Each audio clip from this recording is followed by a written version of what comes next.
大家好，我是田园，今天给大家分享一个熟李糕的做法。首先我们准备150克的大米粉，再准备100克的糯米粉，先加入30克的白糖，再加入20克的食用油，然后用筷子先把它们充分搅拌均匀。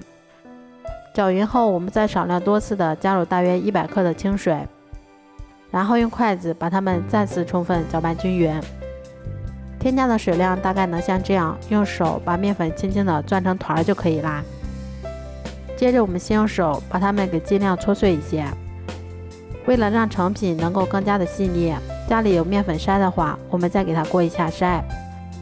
接着我们先往小碗或者纸杯里面装入一半过筛好的米粉，然后我们先给它稍微震动几下。接着我们再往里面挤入适量的豆沙馅或者其他的馅料，然后我们再往里面放一些米粉，把模具给它装满。装满后，我们再用手给它轻轻的震动几下。最后我们在表面再摆放一些蔓越莓干或者自己喜欢吃的其他果干。都做好后，把它们依次放到蒸屉里面，然后开水上锅，用大火蒸20分钟就可以啦。